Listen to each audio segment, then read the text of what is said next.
दोस्तों, महान वैज्ञानिक स्टीफन ने कहा था, दुनिया में विकलांगता जैसी कोई चीज नहीं। उन्होंने साबित कर दिया कि कोई इंसान शरीर से विकलांग हो सकता है पर दिमाग से नहीं। स्टीफन विलियम हॉकिंग ने दुनिया को अपने कई शोधों से बार बार चौंकाया। वह इतने हिम्मती थे कि डॉक्टरों द्वारा जिंदगी के 2 साल बताए जाने के बाद उन्होंने अपनी मौत को कई बार धोखा दिया और 76 साल की उम्र में इस दुनिया को छोड़कर चले गए। स्टीफन का जन्म 8 जनवरी 1942 को इंग्लैंड के ऑक्सफोर्ड में हुआ था। बचपन से ही स्टीफन ने सोच लिया था कि वह अंतरिक्ष वैज्ञानिक बनना चाहते थे।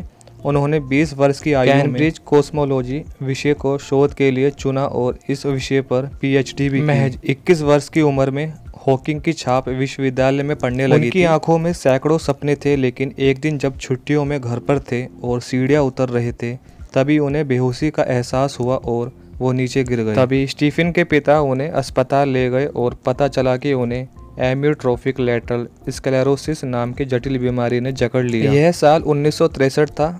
शरीर के अंग धीरे धीरे काम करना बंद करने लगे। डॉक्टर्स बोले, आप ज़्यादा से ज़्यादा 2 साल के मेहमान। पहले तो उन्हें धक्का लगा, फिर खुद को संभालते हुए उन्होंने कहा कि पूरे 50 साल तक जिंदा रहूंगा। वो करीब 76 साल जिए, एक बेहतरीन वैज्ञानिक साबित हुए। 50 साल से ज़्यादा समय तक व्हील चेयर पर पड़े रहने के बावजूद उन्होंने कभी खुद को विकलांग नहीं माना।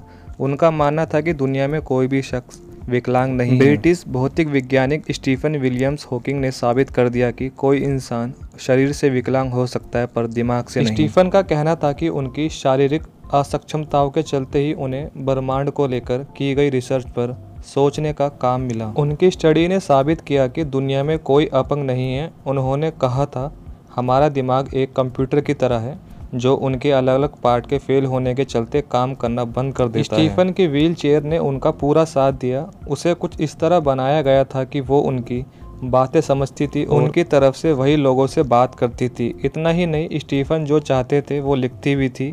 इंटेल कंपनी ने उनके लिए कंप्यूटिंग सिस्टम लगा व्हील चेयर को तैयार किया था। इसे वो कार की तरह तेज भगा भी सकते थे। बचपन से ही स्टीफन स्पेस साइंटिस्ट बनना चाहते थे। 20 वर्ष के हुए तो कैम्ब्रिज में कॉस्मोलॉजी सब्जेक्ट चुना और इस पर पीएचडी पूरी की। गंभीर शारीरिक अपंगता के बावजूद स्टीफन ने अंतरिक्ष के कई रहस्यों से पर्दा उठाया, ब्लैक होल और बिग बैंग सिद्धांत दिए। 1974 में स्टीफन हॉकिंग ने दुनिया को अपनी सबसे महत्वपूर्ण खोज ब्लैक होल थ्योरी के बारे में बताया। उन्होंने बताया कि ब्लैक होल क्वांटम प्रभावों की वजह से गर्मी फैलाते हैं। 5 साल बाद ही वह कैम्ब्रिज यूनिवर्सिटी में गणित के प्रोफेसर बन गए। यह वही पद था जिस पर कभी महान वैज्ञानिक एल्बर्ट आइंस्टाइन नियुक्त थे। स्टीफन हॉकिंग ने स्वर्ग की परिकल्पना को सिरे से खारिज करते हुए इसे अंधेरे से डरने वाली कहानी बताया था। हॉकिंग ने कहा था कि हमारा दिमाग एक कंप्यूटर की तरह है, जब इसके पुर्जे खराब हो जाएंगे तो यह काम करना बंद कर देगा। खराब हो चुके कंप्यूटर के लिए स्वर्ग और उसके बाद का जीवन नहीं है। स्वर्ग केवल अंधेरे से डरने वालों के लिए बनाई गई कहानी है। साल 1998 में प्रकाशित हुई स्टीफन हॉकिंग की किताब a brief history of times ने पूरी दुनिया में तहलका मचाया था। इस किताब में उन्होंने ब्रह्मांड विज्ञान के मुश्किल विषयों जैसे कि बिग बैंग थ्योरी और ब्लैक होल को इसके सरल तरीके से बताया कि एक साधारण पाठक भी उसे आसानी से समझ पाए।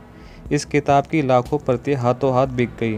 हालांकि स्टीफन हॉकिंग को किताब के लिए विरोध का भी सामना करना पड़ा था, क्योंकि उन्होंने इस किताब में ईश्वर के अस्तित्व को नकारा था। स्टीफन हॉकिंग के पीएचडी शोध पत्र को सार्वजनिक करने के कुछ ही दिनों में इसे दुनिया भर के 20 लाख से ज्यादा लोगों ने देखा। 1966 में किया गया शोध इतना लोकप्रिय हुआ कि इसे जारी करते ही कैम्ब्रिज यूनिवर्सिटी की वेबसाइट ठप हो गई थी। हॉकिंग एक टाइम मशीन बनाना चाहते थे। उन्होंने एक बार कहा था कि अगर उनके पास टाइम मशीन होती तो वह हॉलीवुड की सबसे खूबसूरत अदाकार मानी जाने वाली मर्लिन मोनरो से मिलने जाते। 1974 में हॉकिंग ने भाषा की छात्रा जैन विल्डे से शादी की थी। हालांकि दोनों के 3 बच्चे होने के बाद 1999 में तलाक हो गया। इसके बाद हॉकिंग ने दूसरी शादी की। उनकी सबसे प्रसिद्ध खोज थी जब उन्होंने साबित किया था कि ब्लैक होल से भी कुछ मात्रा में रेडिएशन निकलती है। इससे पहले यह माना जाता था कि ब्लैक होल्स के शक्तिशाली गुरुत्वाकर्षण की वजह से कुछ भी उससे नहीं निकलता था। आज ब्लैक होल्स से निकलने वाली रेडिएशन को हॉकिंग रेडिएशन कहा जाता है। आपको जानकर हैरानी होगी कि स्टीफन का जन्म आधुनिक विज्ञान के पिता गैलीलियो की मौत के ठीक 300 साल बाद हुआ। गैलीलियो की मृत्यु 8 जनवरी 1642 को हुई थी और स्टीफन का जन्म 8 जनवरी 1942 को हुआ। हॉकिंग का IQ 160 है, जो किसी जीनियस से भी कई ज्यादा है। 2007 में उन्होंने अंतरिक्ष की सैर भी की, जिसमें वो शारीरिक तौर पे फिट पाए गए। एक बार उनसे पूछा गया था कि आप एक ब्रिलियंट फिजिसिस्ट के तौर पे मशहूर हैं, आपकी ऐसी कौन सी आम रुचियां हैं जो शायद लोगों को हैरान कर सकती है। इसके जवाब में उन्होंने कहा, मुझे हर तरह का संगीत पसंद है, पॉप, क्लासिकल और ओपेरा, हर तरह मैं अपने बेटे टिम के साथ मिलकर फॉर्मूला 1 रेसिंग का भी मजा लेता हूँ। हॉकिंग का 76 वर्ष की आयु में 14 मार्च 2018 को कैम्ब्रिज में उनके घर पर निधन हो गया। उनके परिवार का कहना था कि वो बिल्कुल शांति से विलीन हुए। आखिर में दोस्तों, मैं आपको स्टीफन हॉकिंग के कुछ अनमोल विचार बताना चाहूँगा। उनका कहना है, हमें सबसे अधिक महत्व का काम करने का प्रयास करना चाहिए। मैं मौत से नहीं डरता, लेकिन मुझे मरने की कोई जल्दी नहीं है।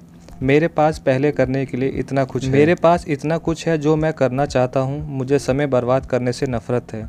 चाहे ज़िंदगी जितनी भी मुश्किल लगे, आप हमेशा कुछ ना कुछ कर सकते हैं और सफल हो सकते हैं। यदि आप हमेशा गुस्सा या शिकायत करते हैं तो लोगों के पास आपके लिए समय नहीं रहेगा। मैंने देखा है वो लोग भी जो ये कहते हैं कि सब कुछ पहले से तय है और हम उसे बदलने के लिए कुछ भी नहीं कर सकते, वे भी सड़क पार करने से पहले देखते हैं। सो गाइस, ये थे उनके अनमोल विचार और वीडियो हुई कंप्लीट। मैं उम्मीद करता हूँ आपको ये वीडियो काफ़ी अच्छी लगी होगी, काफ़ी नॉलेजेबल वीडियो रही होगी आपके लिए।